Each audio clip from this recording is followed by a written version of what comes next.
आपको अतुल सुभाष याद है? राजा रघुवंशी, ये वो पुरुष थे जिनकी हत्या या तो उनकी पत्नियों ने की या पत्नी से प्रताड़ित होकर जिंदगी उन्होंने छीन ली। ये खबरें जब आईं तो समाज में हम और आप हिल गए। सोशल मीडिया से लेकर टीवी अखबारों में 24 घंटा चर्चा करने लगे। लेकिन इन खबरों के बीच में हम ये भूल गए कि हमारे देश में महिलाओं के साथ भी गुनाह हो रहा है। और तभी तो देखिए ना, ओडिशा में 20 साल की लड़की की इज्जत आबरू जब उसके शिक्षक ने लूटनी चाहिए और उसने आत्मदाह कर ली, तो हमें आपको पता भी नहीं चला। हमें और आपको यह एहसास भी नहीं हुआ कि जब गुरु गुनहगार बन जाए तो शिष्या कहां जाए। 20 साल की लड़की के साथ ओडिशा में जो कुछ हुआ वो हादसा नहीं था, उस भरोसे की मौत थी जिस पर गुरु शिष्य का रिश्ता खड़ा था।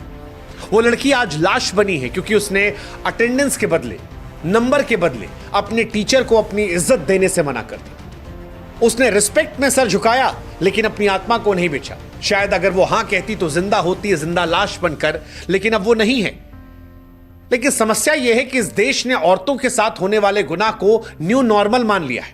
ये सब्सक्राइब कर दो भाई, सब्सक्राइब कर दो। मान लिया है कि महिलाओं के साथ होता ही है, महिलाओं के साथ तो ये ईव टीजिंग चलती ही है, महिलाओं के साथ घटनाएं तो इतनी नॉर्मल है कि अब हमारी और आपकी आत्मा जो है वो इसको लेकर आक्रोशित नहीं होती। और यही वजह है कि ओडिशा में 20 साल की बच्ची की मौत की खबर किसी टीवी चैनल पर नहीं है। कोई एंकर उसकी मां के घर नहीं जा रहा, कोई प्राइम टाइम में डिबेट नहीं हो रही, क्योंकि यह खबर एंटरटेनमेंट या टीआरपी नहीं है। किसी हीरो के पैर में गोली लग जाए, किसी हीरो को चोट लग जाए या कोई चाकू मार दे तो 24 घंटे खबर चलती है। कोई हीरोइन बोटॉक्स करवाने या एंटी एजिंग सप्लीमेंट लेने के चलते मर जाए तो 3-3 दिन तक खबर चलती है। लेकिन एक 20 साल की लड़की जो पढ़ने लिखने गई थी, जो सपनों को पूरा करने गई थी, और उसकी इज्जत जब उसके टीचर ने लूटने की कोशिश की और उसने हिम्मत दिखाई, स्कूल को बताया, कॉलेज को बताया, और फिर वो तिल तिल कर मरी, तो हमें और आपको उस लड़की की चीखें सुनाई नहीं पड़ी। हमारी संवेदनाएं, ऐसा लगता है, टीआरपी ट्रेंड से तय होती है कि अगर बड़े आदमी के साथ है तो हम आप आक्रोशित होते हैं। आम आदमी है, कोई फर्क नहीं पड़ता। किसी लड़की का टीचर शोषण करे, बच्ची कर ले, आज समाज के तौर पर ना हमें गुस्सा आता है, ना शर्म आती है, ना आंदोलन होता है, ना बहस होता है। सवाल फिर पूछ रहे हैं कि क्या जब तक कोई लाश बनकर नहीं चीखेगा हमारी आपकी आत्मा झकझोरेगी नहीं? और अगर नहीं झकझोरती तो आज सौम्य मिश्री की कहानी सुनिए, क्योंकि यह आपको झकझोरेगी। सौम्य मिश्री ओडिशा के बालासोर जिले के रहने वाली, बीएड कर रही थी, होनहार छात्रा थी, मेहनती थी, अपने माता पिता के सपनों को पूरा करने जा रही थी। उसका सपना था कि एक शिक्षिका बने, बच्चों को पढ़ाए, समाज को बेहतर बनाए। लेकिन जिस कॉलेज में वो पढ़ने गई थी वहां पर एक शिक्षक ने उसके सपनों को चल दिया। उसी के शिक्षा विभाग के एचओडी ने, जिनका नाम समीर कुमार साहू है, इसका यौन शोषण शुरू कर दिया। गलत नजरों से देखा, अनुचित मांगे की। सौम्य मिश्री ने इसका विरोध किया तो उसकी जिंदगी को नर्क बना दिया। उसके अटेंडेंस में गड़बड़ी कर दी, जानबूझकर परीक्षा में फेल किया, मानसिक रूप से इतना प्रताड़ित किया कि वो टूट गई। हालांकि सौम्य मिश्री इतनी जल्दी हार मानने वालों में से नहीं थी। उस लड़की ने हिम्मत दिखाई, कॉलेज के प्रिंसिपल दिलीप घोष को जानकारी दी, लिखित में भी 30 जून को शिकायत की। बताया, वीडियो अच्छा लगा है तो वीडियो को लाइक सब्सक्राइब कर देना भाई, ठीक है, कि किस तरह से उसके साथ ये शोषण किया जा रहा है। कॉलेज प्रशासन से, दोस्तों से, सबको बताया, लेकिन सबने उसकी बातों को नजरअंदाज कर दिया। ये लड़की इतनी हिम्मती थी कि इसके बावजूद हार नहीं मानी। सोशल मीडिया का सहारा लिया, पोस्ट डाले, बताया, अधिकारियों को टैग किया कि न्याय दे दीजिए। लेकिन जब किसी ने उसकी बात नहीं सुनी, न सरकार, न प्रशासन, न मीडिया, न स्कूल, न दोस्त, तब 12 जुलाई 2025 को सारी उम्मीदों के टूटने के बाद उसने प्रिंसिपल के कार्यालय के सामने खुद पर पेट्रोल डालकर आग लगा दी। 95% जल गई।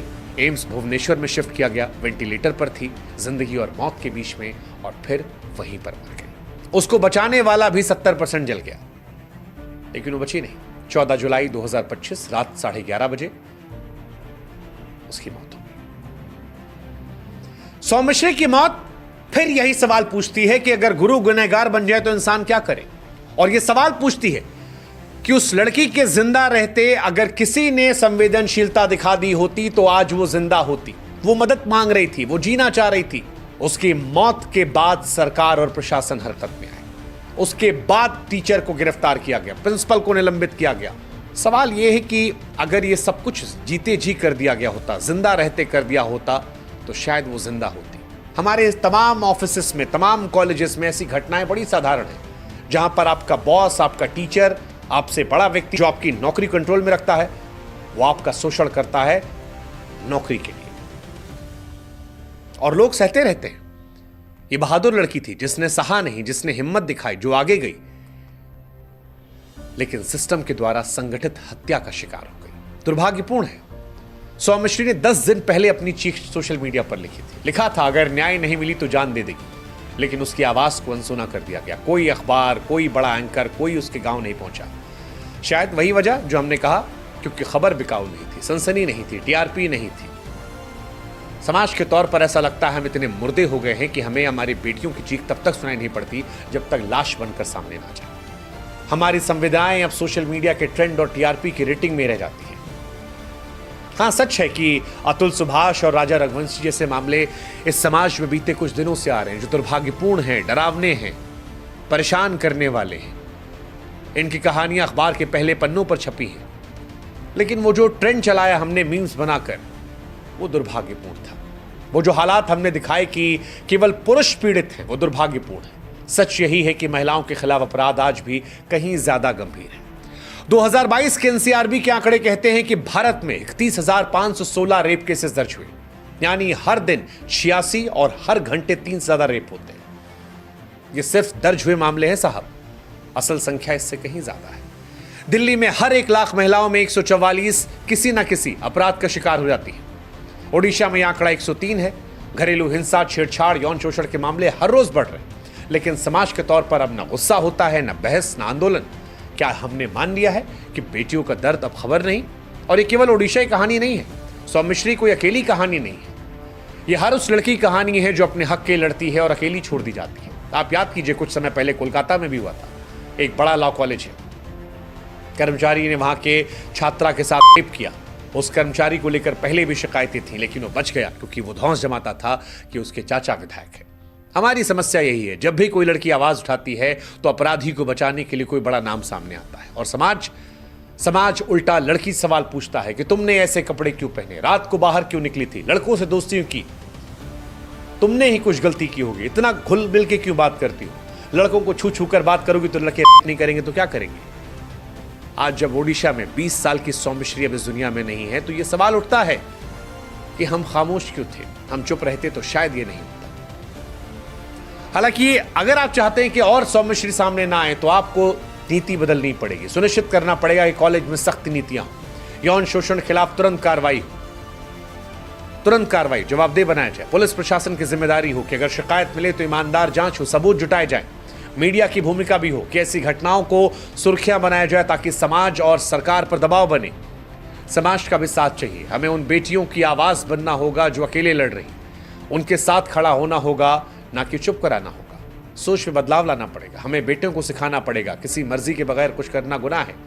ताकत का मतलब किसी की दबाना नहीं, रक्षा करना है। और आखिरी सवाल, सब्सक्राइब कर दो भाई, सब्सक्राइब कर दो। कि सौम्यश्री की चीखें क्या आपको परेशान नहीं कर रही? सौम्यश्री 20 साल की ओडिशा की लड़की आज शायद पूछ रही कि उसका गुनाह क्या था। शिक्षक हैवान बन गया, उसने तो सच बोला ना, प्रिंसिपल को बताया, स्टूडेंट्स को बताया, जाके सोशल मीडिया पे शिकायत की, लेकिन किसी ने नहीं सुना। उसकी हिम्मत ने उसे इतनी बड़ी सजा दी। अगर आज आप शांत रहे तो कल कोई और सौम्यश्री अपनी जान गंवाएगी। वक्त है आवाज उठाने का, सवाल पूछने का, बेटियों के साथ खड़े होने का जो अकेली पड़ गई। क्योंकि अगर आज आपने कुछ नहीं किया तो कल आपकी बेटी, आपकी बहन, आपकी दोस्त की बारी हो सकती है। क्या आप तब भी चुप रहेंगे? सोचिएगा, सोचिएगा।